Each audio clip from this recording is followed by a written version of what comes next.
Well, hello everyone. Look at you all sitting out here already so bright and shiny and ready to go. Isn't that fantastic? It's lovely to see your bright faces out here. Now, if you are out in the foyer enjoying your cup of coffee, signing your kids in for Woombaland and Upstreet, now's a good time to start to think about making your way in. Come in and make a new friend as you come in and find your seats. We're about to start in 5 short minutes. Look forward to seeing you all soon.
Hey everyone, my name is Chloe and we're so excited that you are joining us here today.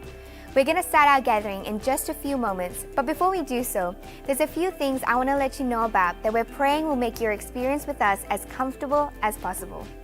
Right after this, our band is going to come out and lead us in some songs, followed by an encouraging message that we're praying will help you grow in your relationship with God. Now altogether, we'll be here for a little bit over an hour. But before we get into that, here are a few things to help you get the most out of your time with us here today. We believe every single person is valuable and loved by God. There's so much value in finding a church that you can belong to and where you won't be judged for who you are. If this is your first time here today, or maybe you've been coming for a few weeks, Next Welcome Dinner is the perfect place for you. This will be a chance to meet some of our pastors and leaders over a light meal. We will talk about our values, our mission, and some next steps available for you. Next Welcome Dinner runs on Sunday nights at 6:30 p.m., so be sure to listen to the announcements to find out when our upcoming Next Welcome Dinner will be. You can sign up at the connection desk or at the rocks.info anytime to let us know that you're coming. We believe real spiritual growth happens when you have people in your life to encourage you, challenge you, and simply do life together with you. It's one of the reasons why we value community so much here at The Rocks. Throughout the week, we have groups of 8 to 12 men, women, couples, and students who meet all around Perth in homes, restaurants, and coffee shops to help each other grow personally and spiritually. In a small group, you'll learn how to live out the truths you discover in the Bible as you encourage others to do the same. If you'd like to be a part of a small group, you can get plugged in at the connection desk after the gathering today or at the rocks.info at any time. All around us, both in our neighborhoods and far beyond our borders, there are people who desperately need the kind of love that only Jesus gives. We believe the local church is the hope of the world, and one face-to-face moment with God can change everything. So how do we make a difference? Every week, people just like you volunteer their time to serve in our foyer, family ministries, parking lot, production teams, pretty much everywhere. Our team members are the heart of our church, so if you're currently on one of our ministry teams, we want to say thank you for serving with us. And if you'd like to be part of our team, you can jump in at any time to get started. All you have to do is sign up at the connection desk or at therocks.info. Thanks for being with us today. We believe that you're here for a reason. God has something He wants to say to you right where you're at, and our hope is that you leave encouraged and closer to Him. Now, if there is anything we can help you with, please don't hesitate to ask any of our amazing team members who would love to assist you in any way you need. To keep up to date with everything happening around the Rocks, be sure to connect with us at therocks.church or on Facebook, Instagram, and YouTube by searching the handle @TheRocksPerth. We hope you have a great week.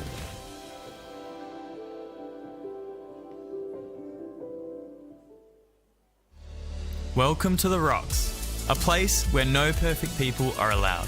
A place where you don't need to have your life together before you can come here. Because let's be honest, who does? It doesn't matter where you've come from or where you are now.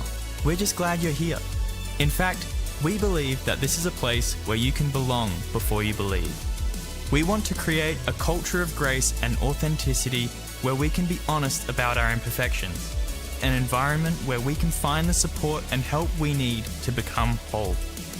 We want to band together to fight the darkness, to be the church that Jesus has called us to be. We believe that Jesus is not repelled by our faults, and even in our messiness, He still loves us and calls us to greater things. We want to extend that same love we have received from Jesus to others. For far too long, the church has been known for what it's against. We want to be known for what we are for. We are for everyone. Well, good morning and welcome to The Rocks this morning, everyone. It is lovely to see you. My name is Janine and I have the privilege of being your host this morning. Hey, don't we love summer break? It's just so fantastic. But one of the things that I really find quite lovely at this time of year is that the lines start to get quite long at the barbers and their hairdressers as all the mums and dads start to think about taking their kids back for their back to school haircuts, and they just look lovely and amazing. These little sharp, nice hairdos that everyone has. Time to get the school uniforms out to see if they fit. And of course, we know how much the kids just seem to grow over the 6 weeks of the school holidays and the term break, don't they? Can I add my welcome as well to those of you that are joining us online this morning? It's great to have you with us as well. Now, this morning, if you are new to The Rocks, our special welcome to you, and we have a great new guest lounge for you out in the foyer, a place where you can go out, meet and connect. Harry, Felix and Kyla are out there today, and so they'd love to have a chat with you, get to know a little bit more about you, and of course we can share a little bit about us and what it is to be a part of The Rocks. They'll have a small gift for you to take home and a free barista coffee. We're always excited about the free coffee. Anything free is always amazing, isn't it? But we're going to be here for just over an hour this morning. Shortly, the words will be up on the screen for the band to lead us in some songs which you can participate in. But right now, I'm going to ask you to stand up and say to the person next to you, whether they've had a haircut or not, man, you're looking sharp today, and I'll see you soon. Good morning, everyone. We're so glad you can make it out of your bed and come here today. So we're gonna sing a few songs together. Let's clap our hands and enjoy this. I give you my attention, all my focus, pushing up the limit. In this moment, I feel your spirit moving all around me. Come and have your way. I'm looking at the dry bones. You're reviving this faith inside of my soul. You're igniting. You're calling me to levels that are higher. I can see your face when I set my eyes on you. Everything else fades when I look your way. Everything else fades when I look your way. Everything else fades.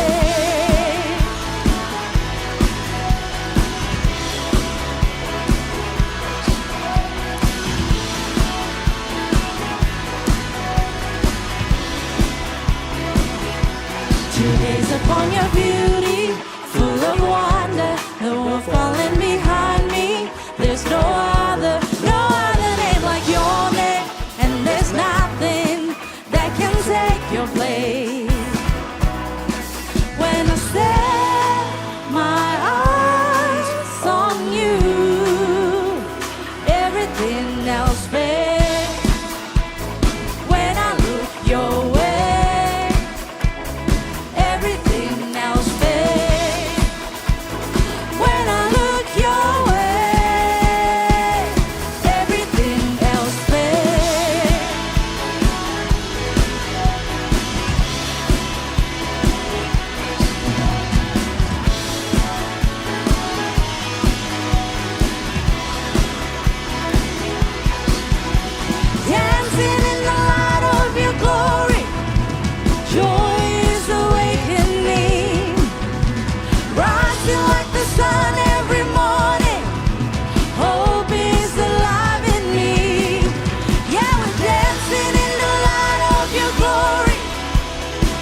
set my eyes on you. Everything else fades when I look your way. Everything else fades when I look your way. Everything else fades.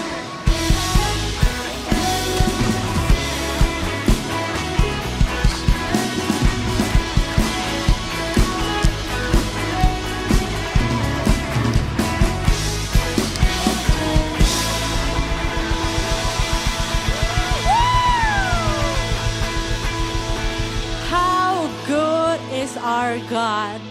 As we continue to fix our eyes on Jesus this morning, I just want to remind all of us that our God is a God that is full of hope, who gives us comfort, He gives us peace at any time or whatever form you may need. He's our loving Father. He's our loyal best friend.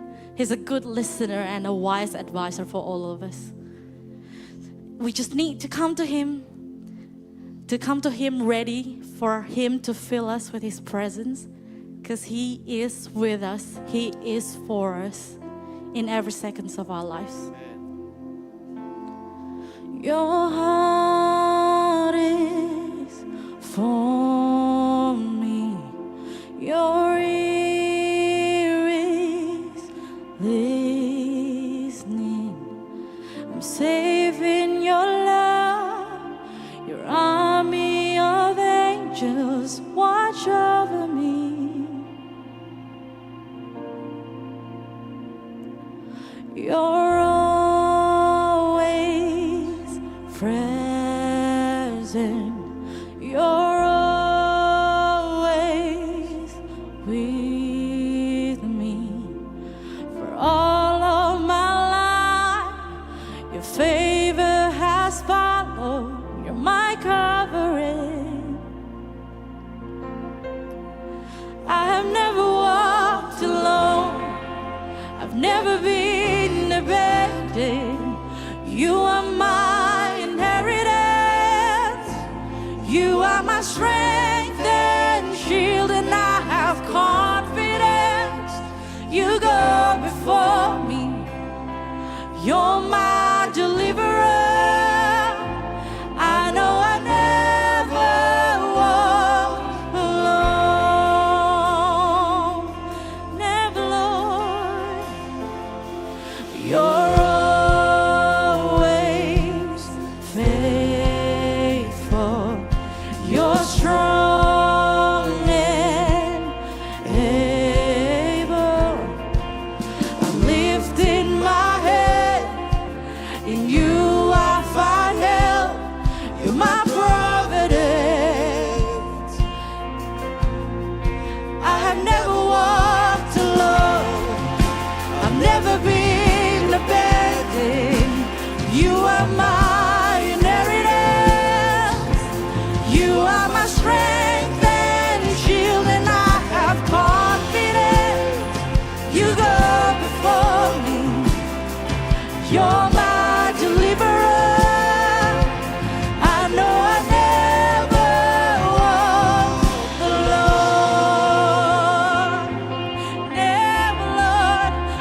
my strength and shield, and I have confidence. Yes, you go before me. You're my deliverer. I know I never walk alone. I've never been abandoned.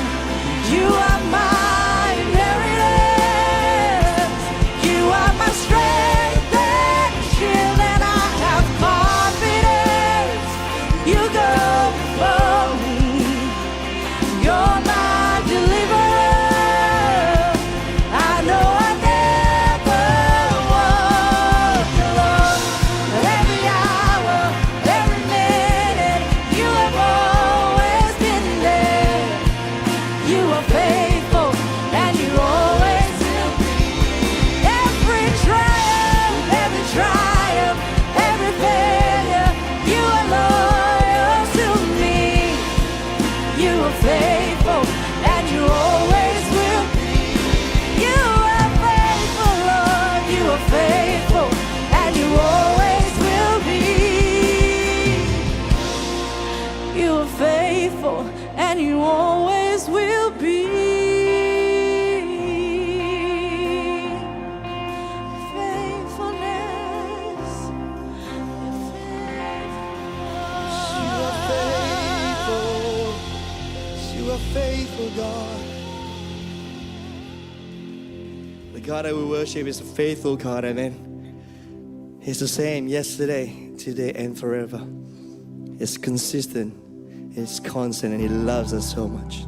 Come on, let's continue worshiping Him this morning.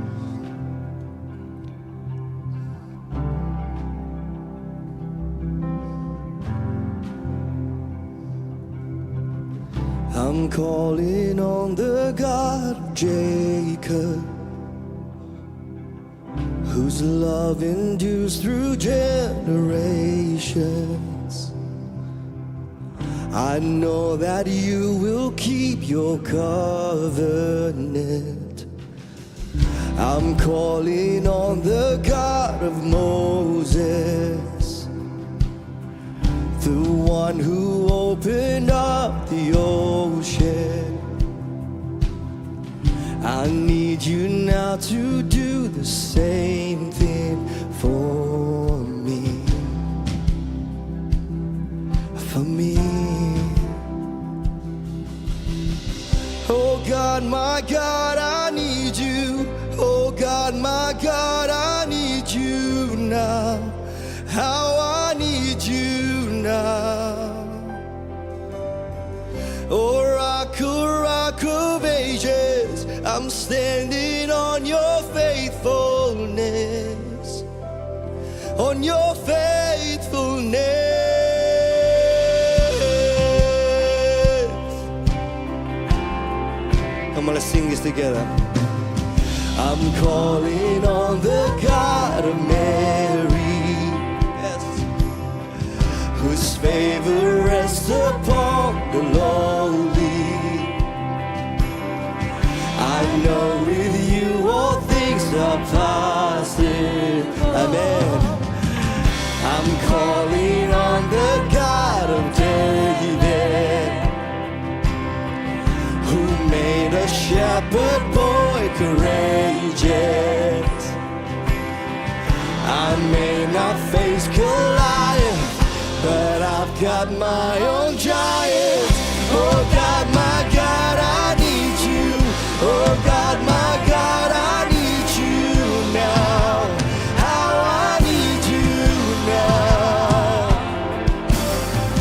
Oh rock of ages, I'm standing on your faithfulness. On your faithfulness. Oh God, my God, I need you. Oh God, my God, I need you now.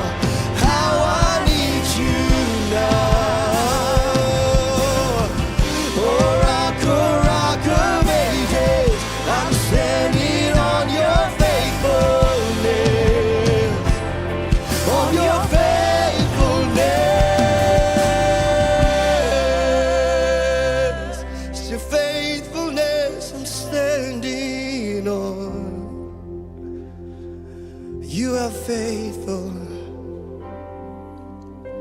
You heard your children then, you hear your children now. You are the same God. You are the same God. You answered prayers back then, and you will answer now. You are the same God. You are the same God. You are providing then. You are providing. I believe it. You are the same. You are the same God. Hey, you move in power then. God move in power now. You are the same God. You are, come on, if you believe and declare. You are a healer then. You are a healer now. You are the same God. You are the same God. You are a Savior then. You are a Savior now.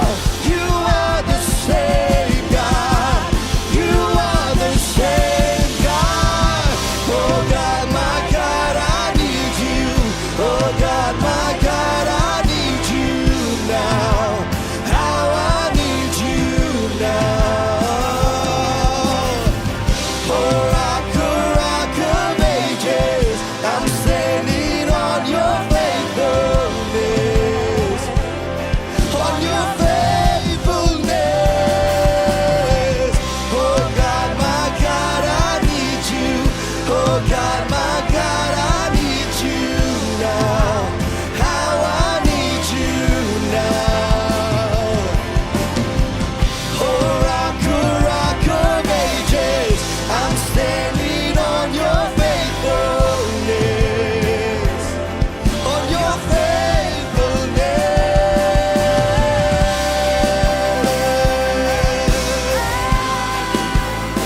You are faithful.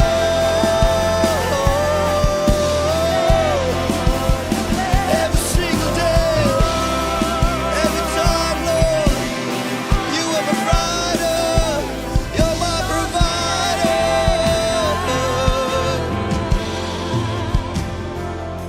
You're the same God. You're the same God. Yes, this is who you are. This is who you are. You are faithful, Lord. How we need you. How we need you. Every second of our lives, every day of our lives. You freed the captives then. You're freeing hearts right now. You are the same God. You are the same God. You touch the lepers then. I feel your touch right now. You are the same God. You are the same God.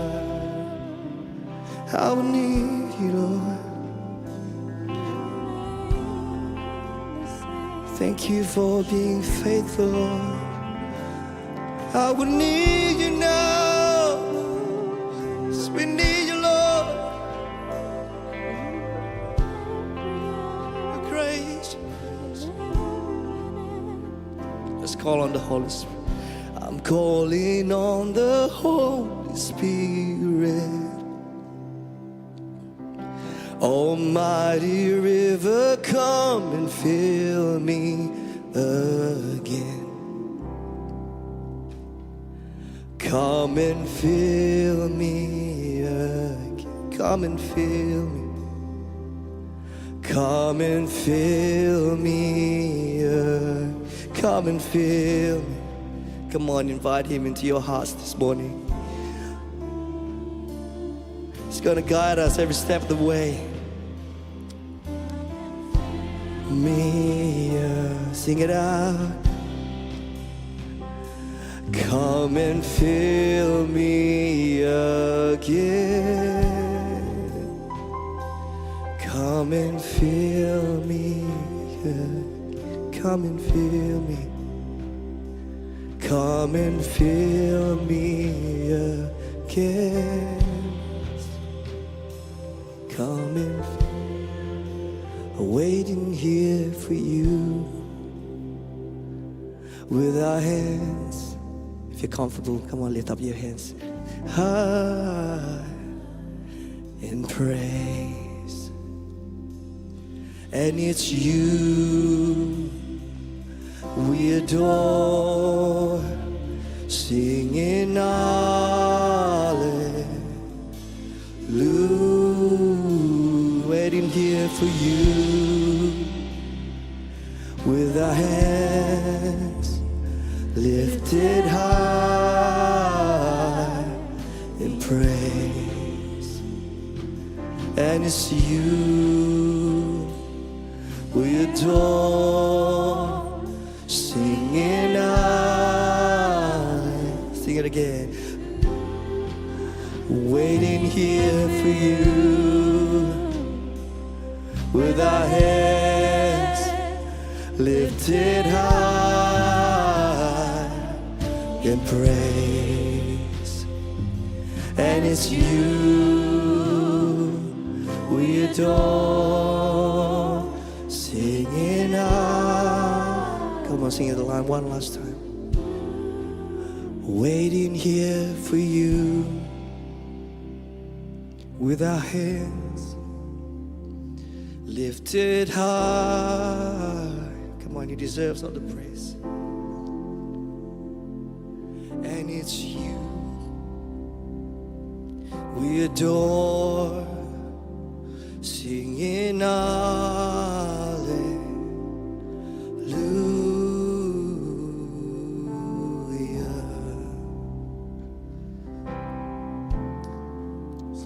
As you've let the Lord speak with you this morning, as you've let him come and fill you anew this morning, as we stand in this moment, a very real moment of him revealing himself with you and filling you anew. Let's continue to lift our hands as we pray to you now, Lord God. Father, we come before you. We thank you as you have met each person here. Lord, that same power that was available for Jacob, for David, that same power lives in each one of us, lives in each one of us right now, Lord God. Fill us afresh. Heal us, provide for us, comfort us, sustain us. We give you all thanks and all praise in the wonder of who you are, our mighty, mighty God, as we stand together this morning and say, Amen. Amen.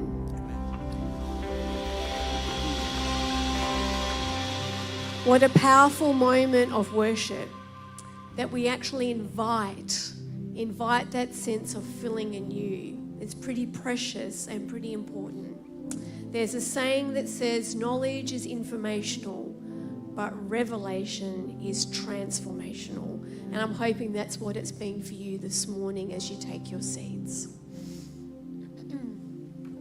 You can't help but be moved, isn't it? It's that power, that definitive power. And there is that song that we sing similar, the same God that had the power to raise Jesus from the dead and conquer the grave. He lives in you and he lives in me. And I think that's pretty darn amazing. So hold the moment of the worship this morning as we continue in our gathering together. But another amazing part of our gathering each week is just to be able to really anchor into our saying, our slogan around here, no perfect people allowed. It's a great slogan because it reminds each and every one of us that we know that our lives are filled with less than perfection. We know that Jesus is the only one that holds perfection. We know that we trip, we know we stumble, but we know we get back up again because we know he is with us and he is in us. but it means that we know that we are welcome here and we are part of the family of the Rocks. And the amazing part about that is it means that we can have the confidence to invite our family, to invite our friends, that there is a seat here for them, that they too can have that same sense of belonging that we do. So that's why I love our slogan, because of that inclusive nature of what it is. But this next part of our gathering, we're going to continue with that sense of worship and what it is in a time of giving. Now, recently I've been reading Scott McKnight, a theologian, and I've been really enjoying anchoring into some of the things that he writes about. And I've really taken one of his approaches to prayer, and I've really enjoyed it. We know that when we think about prayer, we might go, what am I going to pray about, Lord? What are you laying on my heart to commit before you? And there's those things that we get a stirring about, whether it's about things in our own life, whether it's about praying for another, whatever it might be. So he talks about sense of formulating our prayers. Then he talks about assigning our prayers, which is the name of God that we are, who are we praying to? We've sung some of it this morning, but are we praying to our God that is a comforter? Are we praying to the God of peace? Are we praying to the God that is our great shepherd? And when we think about that title of the prayer, somehow it opens our heart of worship to him even more. I know it's done that for me. And then the final step he gives is to really ponder our prayers. It's that idea of taking our prayers with us through the day. And what I've really noticed for myself is when I've done that, particularly that assigning, God, my prayers today are one of encouragement.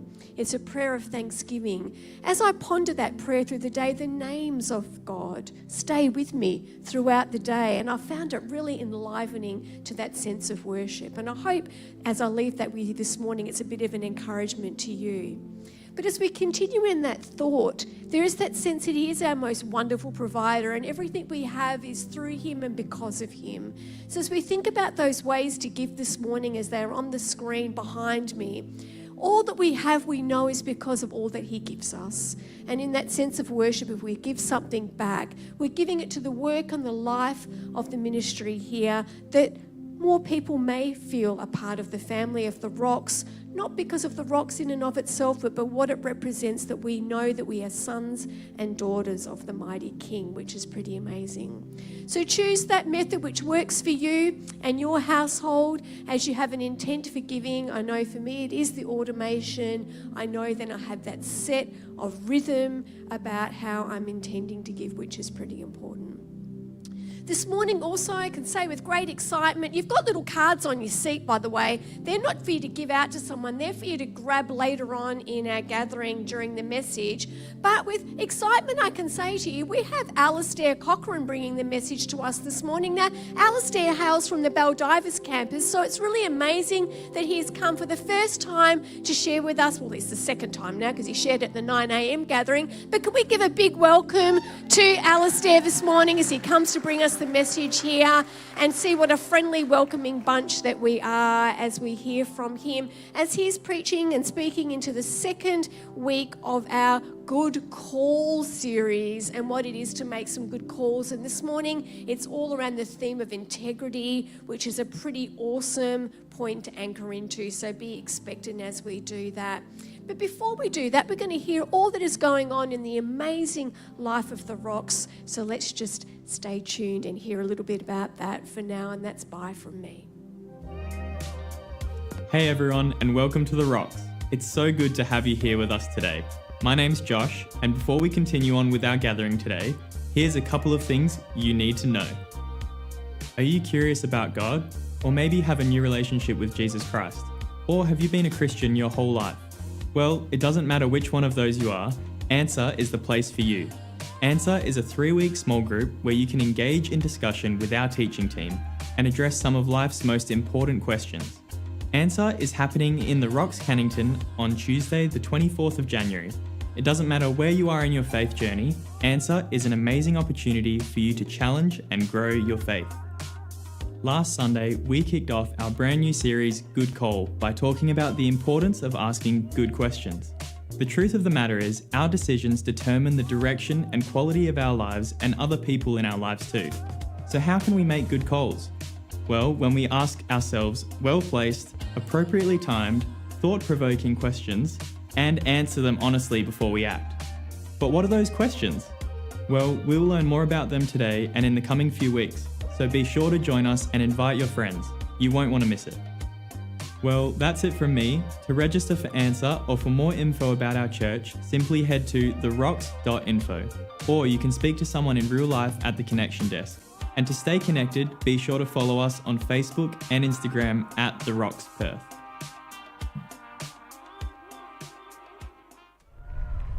The story begins with our protagonist, who holds a vision in her head and in her heart. She may not know the journey ahead, but she has a choice from the very start. She checks her watch. It's time to leave. She's on her way to a gathering where she will join with leaders from every sector of society from across the globe. Will this path lead our protagonist to where she is called to go? The vehicle stops. She's arrived. She steps outside, and there she pauses. How many of life's effects come back to so few causes? She has a thought. Nothing profound, but the choice is hers. And this is the moment where her futures diverge. It's 1 hour later. Seated among her peers, she listens as one faculty after another sheds light on bringing voice to vision. In one future, the protagonist is engaged. She's considering things she's never heard, never known. In the other future, the protagonist is unimpressed. She's tempted every couple minutes to look at her phone. These are two different futures with only one protagonist at play. One is leaning in, the other looking away. It's 1 day later. In one future, the protagonist is entering conversations, eager to share what she's gained. In the other future, the protagonist is also talking to others, expressing things will never really change. The two realities look similar, but underneath, they're separating. In one, she's connecting. In the other, she's complaining. It's now 1 week later. Our protagonist is home. She's got the books on the latest findings, the latest methods. She's eager to go further in the trade that she is best at. In the other future, our protagonist is also flipping through some titles, 4 hours without stopping. The algorithm on her screen plainly asks her, "Are you still watching?" Two futures slowly unfolding. In one, she is searching. In the other, she is scrolling. It's 1 month later. There's a meeting, and in both futures, the protagonist is invited. There's talk of reaching the world. A movement is on the horizon. And because she's been listening and learning, it's no coincidence that when she speaks up with an idea, she does so with confidence. While in her other future, she says nothing. She nods her head, though she wants to critique what everyone else is proposing, upset that she's not prepared to speak. Is one future doomed? Is another providential? Remember, this is not the story of two people. It's the story of two potentials. It's 1 year later. The protagonist prays, "God, you are gracious." Then she gathers her thoughts and steps up on the dais. Over the last 12 months, she's been growing and facing fears, and now in front of thousands, she has a vision ready to share. In the other future, the protagonist is at the very same event, only she's sitting in general admission. She wonders to herself, why did I never put voice to my vision? One is a leader in her field, the other an attender in a chair. And at one moment, each of them asks the same question: how did I get here? To solve this riddle, we have to rewind back, far back, to a moment, a single divergence in time. Right here, she has a thought. Nothing profound, but the choice is hers. And this is the moment where her futures diverged. In one's mind, she knows there are things she's missing. She's open to being challenged. Humility is a decision. In the other's mind, she's already good. She's only here because she was asked to go, but she's not intent on being lectured. After all, But do these people know? Two different futures come back to one moment, to what we choose. Of course, we all know the name of this protagonist. The protagonist is you.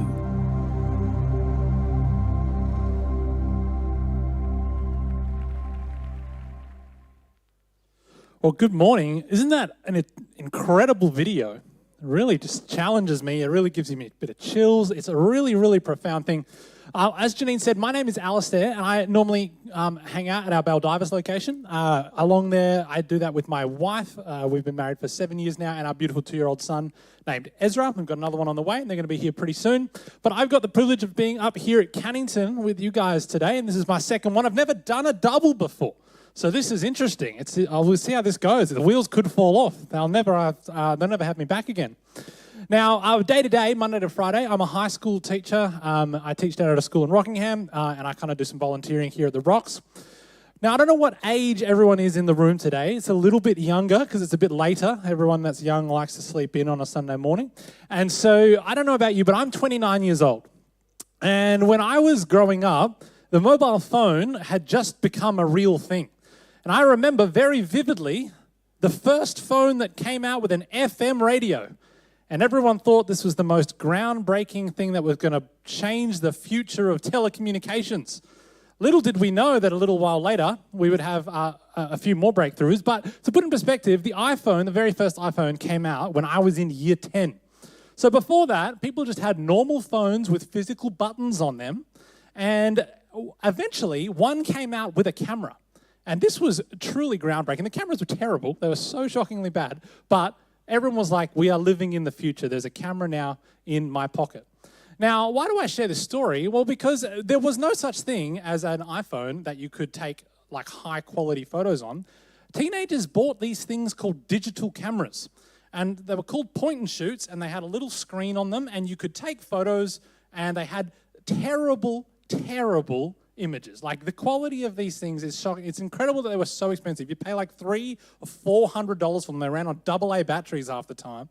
And you would be able to get like maybe 25 photos out of them because the flash used so much electricity. But what teenagers would do in order to get group photos, and it would happen, you will see these, they were plastered all over MySpace and eventually Facebook. There'd be a group of teenagers in a bathroom somewhere that was cluttered. The counter was very cluttered. The mirror, for some reason, has never been cleaned. I don't know why. And in the image that finally comes out is a bright white diamond in the top corner, and all you can see is some red eyes because the cameras were so shockingly bad.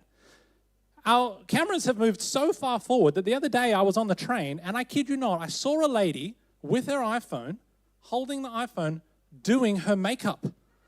And I thought, if I could show 14-year-old Alistair that in the future there will be a digital mirror that everyone carries around with them, it will blow his tiny mind. Now, why do I share this story with you? Because I want to start off today with a really challenging thought. And that is this. The easiest person in the entire world to deceive is the person in the mirror. And we can change mirror to person in the FaceTime camera, in the selfie camera, in the WhatsApp camera. The easiest person in the entire world to deceive is the person in the mirror. And I bring you that not as a man standing on a stage telling you how to live your life better, but as a man who needs this advice himself. When I was 17 years old, I was very excited to purchase my first car. I was working 12 hours a week at McDonald's, and I saved up from about the age of 13 through to 17, saved almost all the money I had. And eventually, I came time to purchase a car, and I was looking through Gumtree, and I found this dual cab ute, this four-wheel drive ute that I wanted to purchase desperately. It was advertised at $3,500. I only had $3,000, and I knew nothing at all mechanically about how to find problems in old vehicles. So I invited a family friend along to come with me to come and look at the car. And I say to him, I've only got $3,000, so you need to try and haggle them down that much. And he says, okay, no worries. So we go for a drive. He's driving around, he's doing all these sorts of tests, and 17-year-old me is going, I have no idea what he's doing, but this seems legit. He then finishes our test drive. We go back to the person, and he says to them, we will pay you $1,800 for this car. And I almost passed out, because I'm like, I don't want to offend this person. I don't want this car. But a couple of days later, she calls me back. She says, look, I can't do 1,800, but I can do 2,000. And I'm like, great, click buy it now. Let's do it. So I pay the money, $2,000. I take it to my mechanic, like the family mechanic, for its first service. And he goes, you only paid $2,000 for this? And I'm like, I know. It's incredible. Now, fast forward a couple of months. For some reason, 17-year-old Alistair has decided this car needs to be gone now. It's causing me too many problems. It's a money pit. It's a problem. It's a problem. It's a problem. So what do? I put it up for sale. Now, everyone around me is saying, Alistair, this is a bad idea.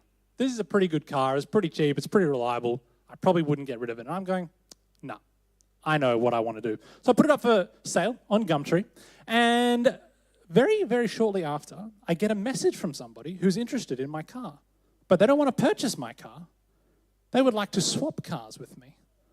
And I think this is a good deal because there's no in-between moments of, hey, I don't have a car for a bit while I'm looking for another one. And on top of that, what car do they want to swap with me? Well, it's a beautiful candy red 1980 Jaguar XJ6 4.2 litre straight six inline 3-speed automatic gearbox. I'm talking full leather interior, wood grain dash. It had a clock in the dash. 2 fuel tanks because it used that much fuel. So, of course, like any rational 17-year-old, I'm like, this is the best deal ever. Someone wants to buy my clapped out ute and I get this candy red, brand spanking new paint job Jaguar. Such a deal. So I swap the car against everyone else's advice in my life at the time. And there's a small moment as we met at a petrol station near Canning Bridge where I watched my ute drive out of the car park. And in that moment, I went, oh, have I made a good call here? Sure enough, 3 weeks later, the Jaguar was in pieces and I sold it for $300. Terrible decision. Terrible decision. And the reality is that you and I need to ask ourselves good questions. Because when we ask good questions, we generally will make good decisions. 17-year-old Alistair asked bad questions. For example, I wonder how nice leather interior is to sit on. I wonder how nice it will be to look at a wood grain dash. I wonder what people will think of me when they see me in a very nice Jaguar. I was not asking logical questions like, why is this person wanting to swap with me? That makes no sense. But that's okay. We get better. But it's one thing for us to possess good questions, right? Just like it's one thing for us to own a bicycle or own a pair of running shoes or pay a subscription to a gym. We actually have to use those things in order for them to be useful. And so it's one thing for us to have good questions, but we actually have to ask those questions. And when we ask those questions, we have to answer them honestly. And then we act accordingly. Now, the reason for that is that you and I are not the only people that are impacted by our decisions. So in that moment of swapping a vehicle, terrible decision, I then spend the next 6 months working full-time, saving up money to buy another car. The girl I'm dating at the time is frustrated because she has to drive me everywhere. We're 17, so we have no money. So it's not like she's just got a free fuel tank that she can drive me around on. She's getting frustrated with me. Put my whole life back 6 months. I could have been living in a mansion in Applecross if I hadn't swapped that stupid car. And so that brings us to today's question in our series of Good Call. And that is the integrity question. Are we being honest with ourselves in the decisions that we are making?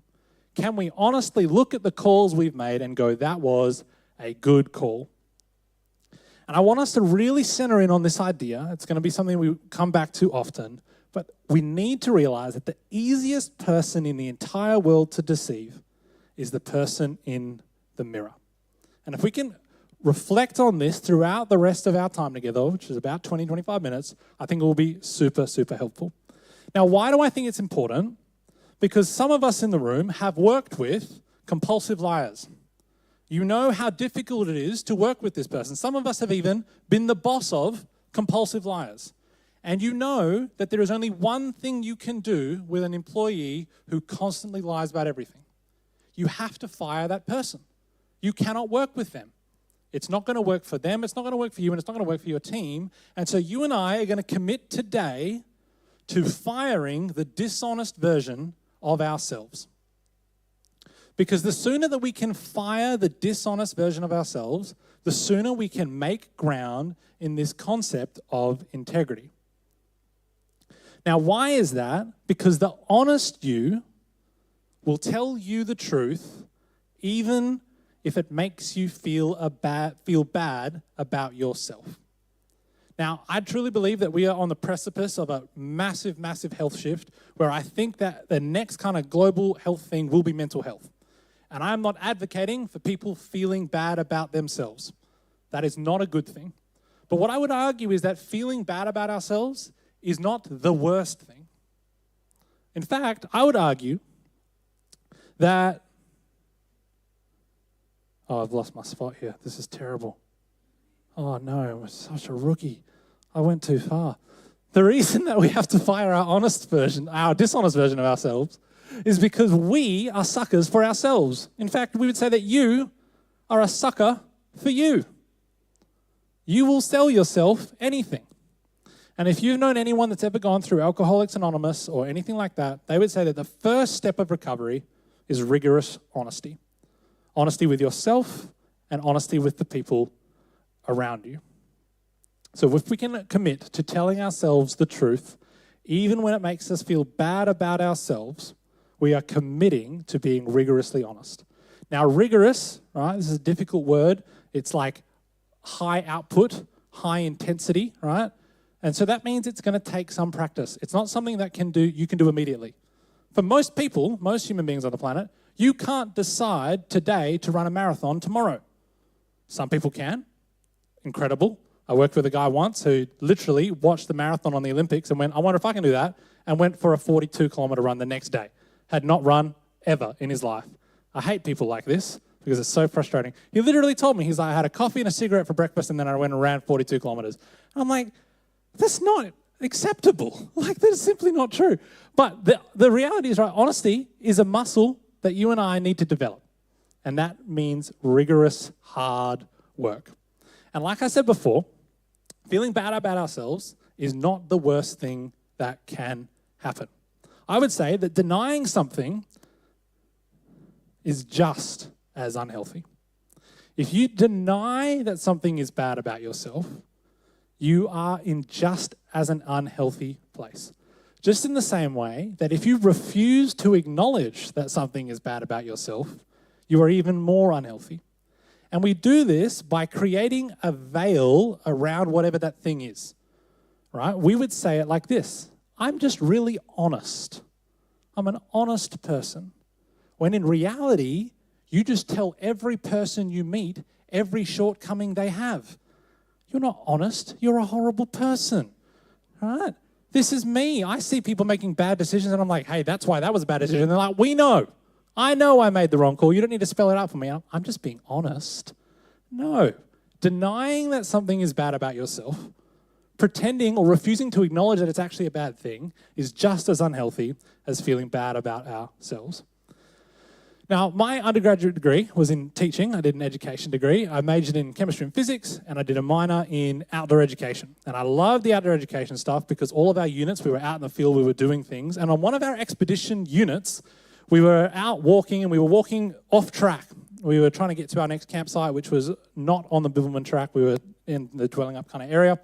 And we'd been walking for about an hour or so off the beaten path.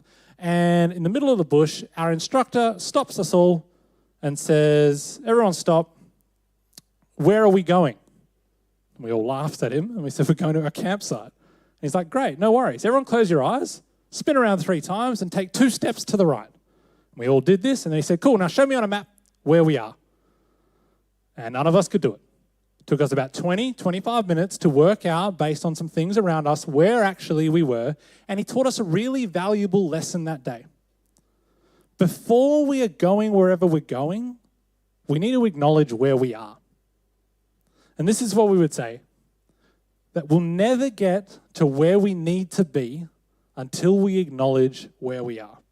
It was true for me that day out in the bush, and it's true for us in every decision that we make, and it's true for us in this integrity question. Because if we're being honest, if we choose decisions and care not for those outcomes, we are not taking responsibility for our decisions. We have an adjective, we have a term that we use to describe these people. We call them irresponsible. And no one, I would argue in this room, wants to be described as irresponsible. And so if we come back to this question, the integrity question, we really can simply sum it up in a single question that we can ask ourselves whenever we're making a decision of some form of consequence, either for us or for those around us. We can ask a really simple question. We can say, am I being honest with myself? This is an internal dialogue. No one needs to know that you've been lying to yourself. You don't have to share it with anyone. You can simply ask yourself the question, am I being honest with myself? This is just a good tool for life. Because in that moment, if you have to start justifying why you want to do what you want to do, you've got a big red flag. Because if you are needing to justify, you're not really justifying, you're just a lying. And I wish that I could take credit for that, but it's not mine. It's Andy Stanley's, very clever guy. And so once we've asked this first question, am I being honest with myself, we can follow it up with an even simpler question. Am I being honest with myself really? Because that little word at the end there really changes the tone. Why am I doing this? Really?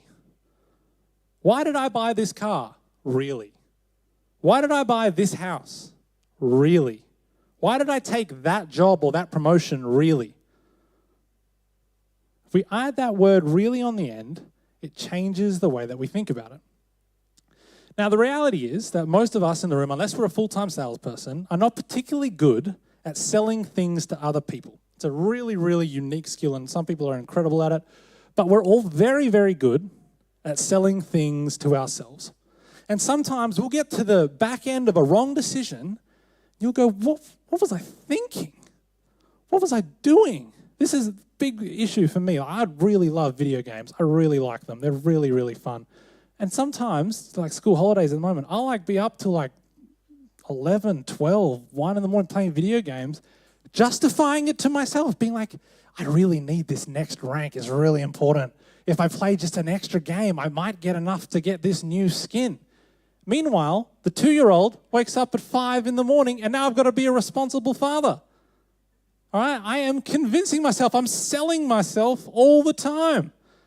And I think this is an important thing for us to realize, that as soon as we start selling ourselves on anything, on any kind of decision, we need to hit the pause button and ask ourselves, why am I doing this really? Because if we can catch the sell, I think that we will essentially fix many, many big mistakes. And the reason for that is you never have to sell yourself on a good idea. Take a moment now, reflect back on the good, big decisions you've made in your life.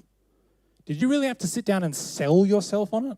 I'm not saying you didn't consider it strongly, you didn't write out a pros and cons list, you didn't seek wise counsel. I'm not saying any of those things. I'm saying, and in that moment, the offer comes out on the table, did you have to sell yourself on that good decision? I would argue that you definitely didn't.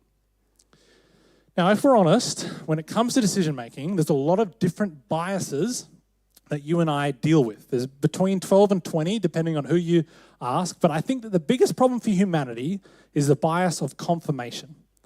So confirmation bias, we would define it like this. We would say confirmation bias is looking at proof that matches our belief and ignoring facts, which is an important word, which contradict our opinion. Now, confirmation bias is a really big thing in our culture because it's really easy to do through social media. If you just follow people that like what you like and think the way that you think, suddenly you think that every decision you've made is incredible and the best decision that could have ever happened ever.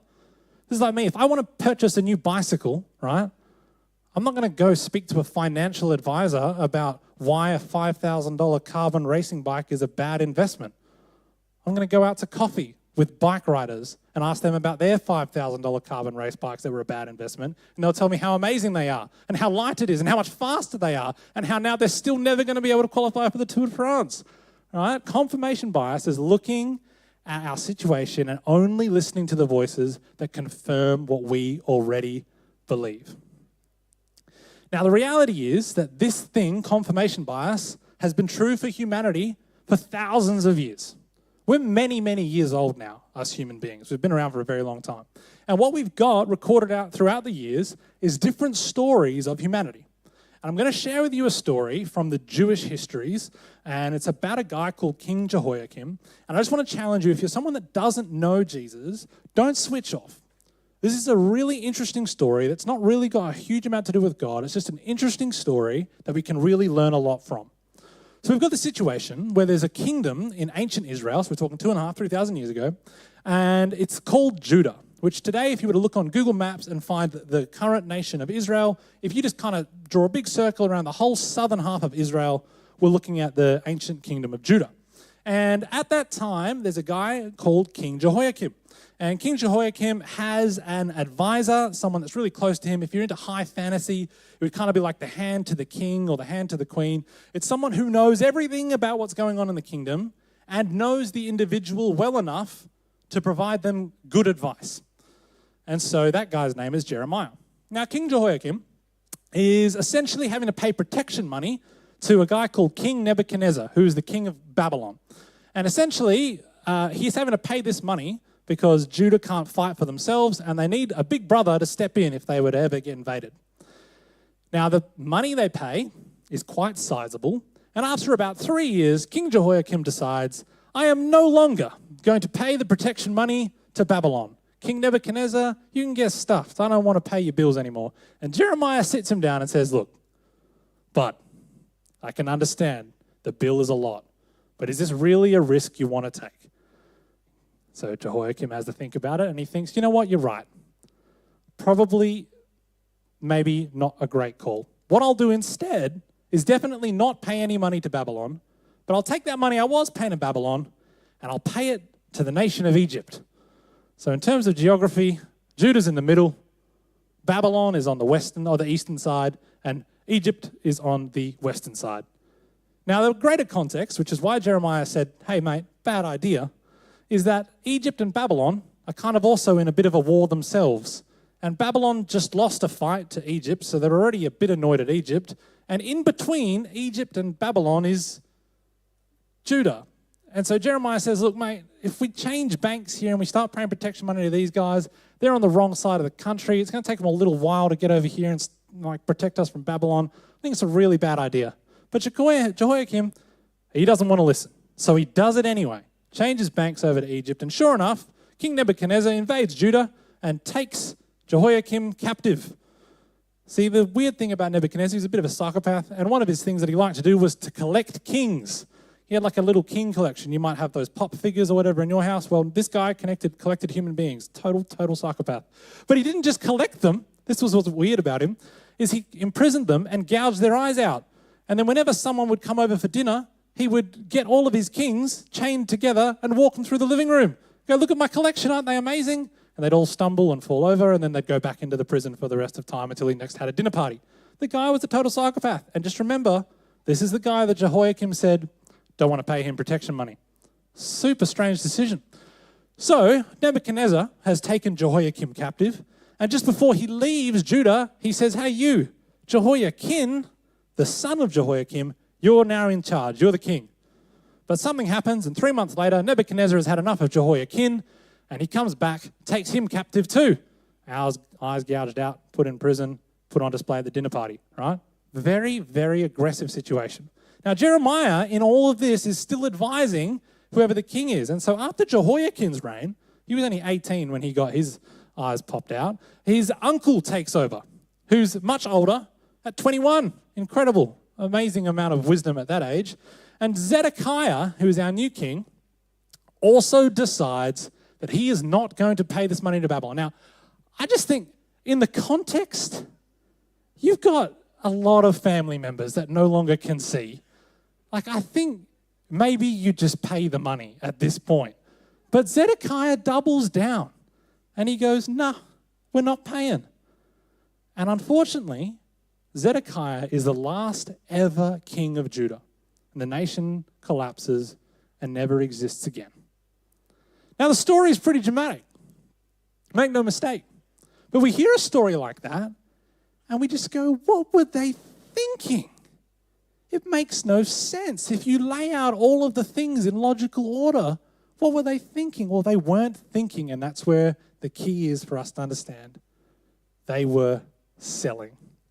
And so Jeremiah, when he's reflecting on this whole thing, he writes some stuff down, and he writes this down. He says, the heart is deceitful above all things. So Jeremiah, who's just watched this whole story unfold, he's thinking about everything that's going on, and he's going, this thing in here, this thing is very deceitful. And it's an important word that he uses because deceit is very difficult to detect. It's very different to dishonesty. If someone is openly dishonest with you, you can work that out pretty quick, right? Like if your 5-year-old comes home and says, hey, Dad, I ran a 2-minute 1 kilometer yesterday at school.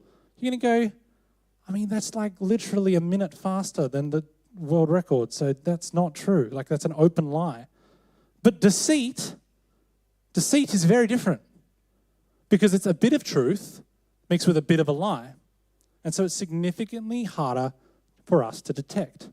So Jeremiah, when he's thinking about this whole story, he's going, there's something going on in here that is really hard for us to actually identify what the issue is.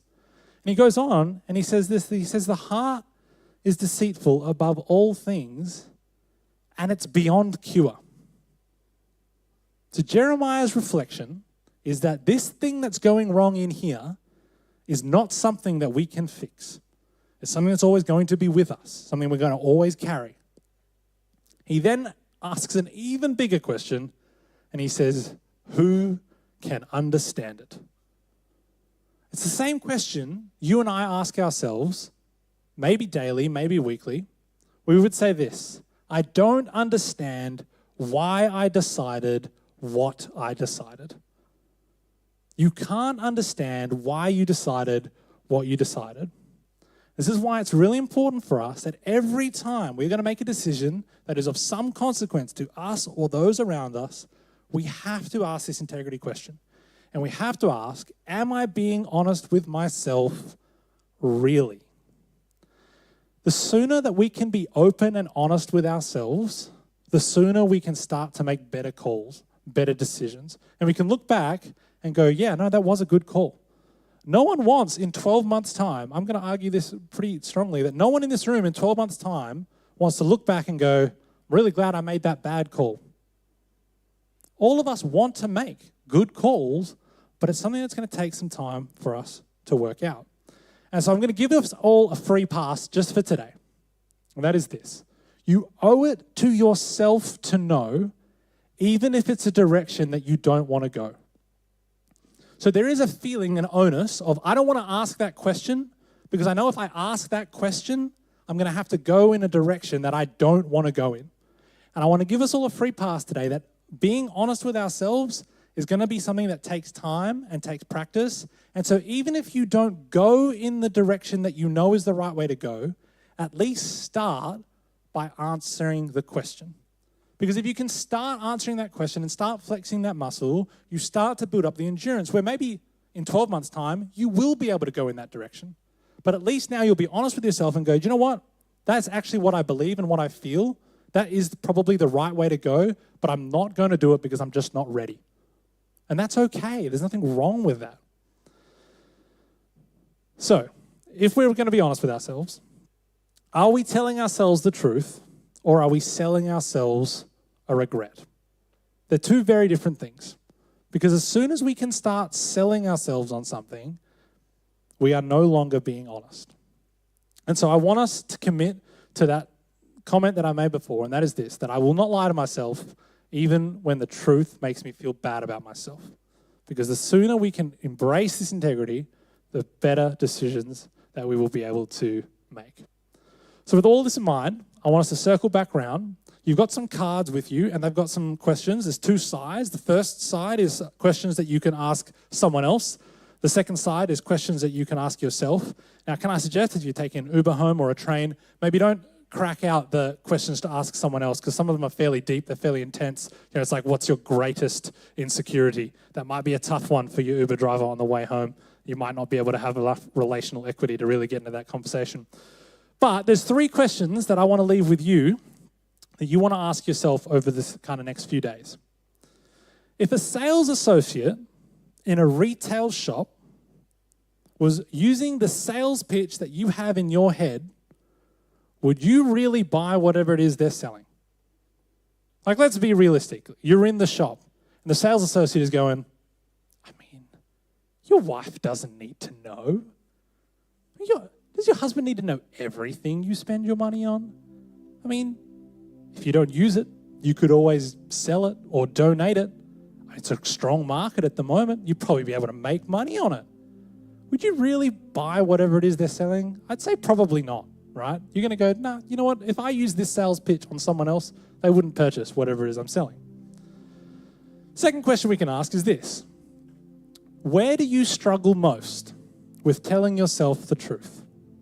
What are your go-to justifications? You know this already. You know the parts of your life that you are willingly and openly dishonest with yourself. Not in like a negative, like self-hatred way, just in a way that you know there's a section in your life where you go, I'm not going to deal with this. What are your justifications for whatever that sphere of your life is? You can ask yourself that question.